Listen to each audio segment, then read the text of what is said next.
pour une démarche pour accompagner un groupe de lycéens au Maroc. Oui, alors j'ai été contacté par Sabrina Zenini, qui est la professeure dans ce lycée, d'une classe qui avait pour projet, dans le cadre de leur bac professionnel, qui avait pour projet de faire des forages, et ils avaient choisi le Maroc. Donc ils m'ont contacté. Suite à ça, on a fait un projet qui leur a permis de savoir, de déceler les besoins qu'il y avait dans telle région et telle région.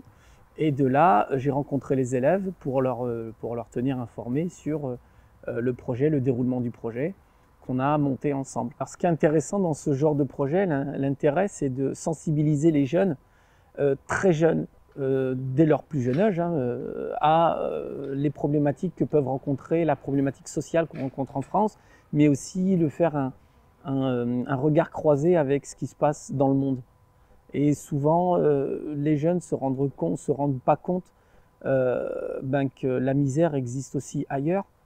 Et quand on la côtoie, la misère, on se rend compte que finalement, on est bien loti là où on est. Donc ça a été l'un des enjeux aussi, de les sensibiliser, de leur faire prendre conscience qu'on peut, avec pas grand-chose, leur apporter à d'autres populations beaucoup d'amour, beaucoup d'écoute et des cadeaux. Ça responsabilise les jeunes sur plusieurs points de vue, notamment la question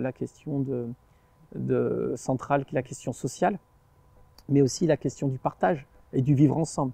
Donc ça renforce la solidarité et l'intérêt de les sensibiliser dès le plus jeune âge, c'est aussi de les rendre citoyens en devenir. C'est un projet qui a un triple objectif, voire quadruple objectif.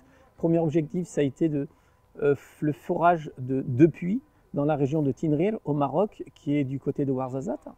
Le deuxième sous-projet, on va dire, c'est d'apporter du matériel médical, enfin de financer du matériel échographique dans un hôpital, en tout cas d'y contribuer. Ensuite, on apporterait également des ordinateurs portables pour équiper une salle informatique d'un collège qui est assez isolé de la ville, très éloigné de la ville, pardon. Et le quatrième objectif, c'est d'apporter pour 2 000 € de cadeaux dans un orphelinat à Tinrir. Je voulais juste remercier les élèves de la classe de Madame Zenini, toute l'administration qui a contribué à ce projet. J'aimerais aussi remercier l'association Côté Social qui a apporté un savoir-faire. J'aimerais aussi remercier toutes les associations qui ont contribué de loin comme de près à ce projet.